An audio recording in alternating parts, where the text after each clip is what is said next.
Hi, and welcome to Studio SN. My name is Sara Naumann, and today we're mixing up grunge paste and fresco finish paints.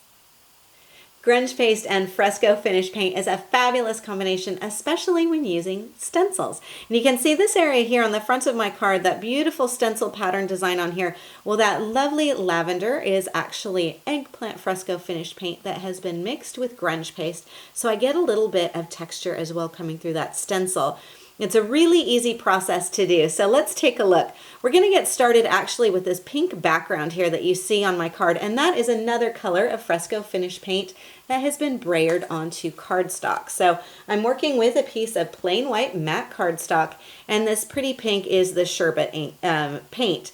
Now this is a fresco finish chalk acrylic, which means that it will give you a really pretty soft matte chalk finish. It's high coverage, high opacity. One coat of this paint is going to take away all the white on my cardstock. And for this particular technique, I want to get light coverage here. So instead of painting it on with a paintbrush, I'm going to squeeze a little bit of the paint onto my palette and pick it up with a brayer. And I'm going to apply the paint with the brayer onto the cardstock so that I can still get some of that white showing onto my background. And then you can see I've got a really pretty instant background. And this is what I'm going to do my stenciling on. So I do need to let this set aside to dry. It'll air dry in just a couple of minutes, but of course I have a piece that is already dry and ready to go for my stenciling. Now I need to have a couple of things on hand as I'm stenciling. Of course, first the grunge paste, and I'll talk about that in a second. Also another bit of my fresco finish paint, and this happens to be an eggplant. It's a really deep, rich purple color that is going to become lavender. And then of course I also need to have my stencil. Now the stencil is from the Crafter's Workshop, and this is one designed by Rebecca Meyer. This is the mini screen print. And I'm going to use just a section of this really pretty stencil. This is one of my favorites. But before I stencil, of course, I need to mix up my grunge paste. And I'll get another one of my little palettes here. And let's go ahead and open this up, and you can take a look. If you've not worked with grunge paste before, this is a really great texturizing medium. As I pull this out with my palette knife, you can see it has a slightly runny consistency, but it's not a watery type of substance. But it does have enough sort of fluidity to it that you can do some really cool background techniques. So I'm just going to scoop out a bit of this. Now grunge paste dries really quickly, which is great when you're waiting for your stenciled piece to dry, but not great if you forget to put the lid back on. So always make sure you've got the lid back on there nice and tight so you don't get disappointed the next time you go to use your grunge paste. As I mentioned, I'm working with eggplant. Now you'll notice the deep rich purple here is a lot different than the purple on my card. So I'm only using a tiny, tiny drop of this. I don't want it to be that dark of a purple. So I'm just going to squeeze out one little drop of this. Well, 2 drops.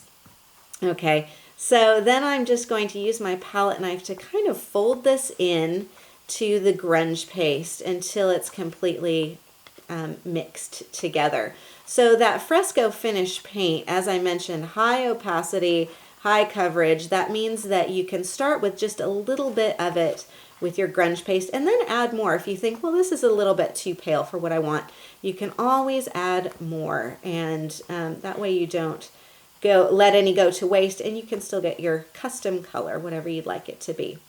Okay, so I've got this all mixed up onto my palette, and then I'm going to go ahead and apply it through the stencil onto my cardstock.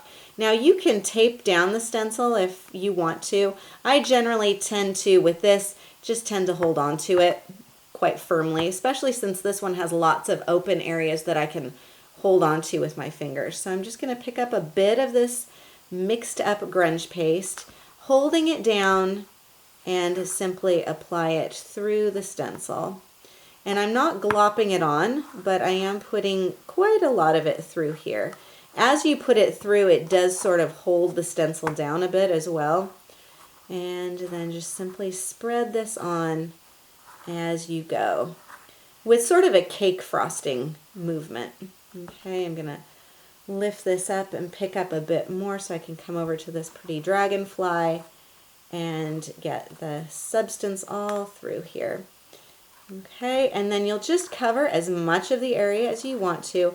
Once you've got all of the stencil area covered that you want, go ahead and use the flat blade of your palette knife to scrape off any excess. And you can just get that back onto your palette, and that helps to create a nice smooth effect as well. I'll come back here and kind of scrape that off. And then what you're going to do is just lift off your stencil. Be sure to lift it straight off, don't slide it. And then you've got your completed design on here, or partially completed in my case. Now you do want to make sure that you clean your stencil off straight away, clean off your palette knife and your palette and your brayer and whatever else you have used the grunge paste with, because it does dry pretty quickly. Now I could leave this as it is, it looks really pretty, but I wanted to have a little bit of sparkle to my design as well. So I'm using some opalescent clear embossing powder. You could also use a fine glitter if you had that on hand. And then just tap this on, just sprinkle this on in areas that you want it to go. And then just tap off any excess onto a folded piece of paper. And then you're just going to go ahead and let this dry. So you've got sparkle, you've got shine, you've got texture and dimension. So let me bring back in my original card here and we can take a look at how I've put this together. So I've simply cut the piece down, matted it up onto black cardstock, and then put it onto a stamped piece of pink cardstock. And you can see this really fun German script on either side. Well, these are stamps, also from PaperArtsy, and this is the ESN01 stamp set. It's this really pretty German script here, and then also I've used this little piece down here. And the ESN01, this is the first stamp set I released with PaperArtsy. So there have been several since then. It's nice to go back to the old favorites as well. So I've just got those on either side here of my stenciled piece, and then also as my card focal here as well. And I just stamped that onto pink cardstock and then cut it out into a circle and mounted it up onto a flower and then a scallop shape on here. It's all layered up on foam tape. So again, another little bit of dimension on there. So this is how you can combine fresco finish chalk acrylic paints and grunge paste for stenciling for fun card backgrounds and focals. I hope you enjoyed today's show. For more ideas and inspiration, please stop by my website at saranaumann.com.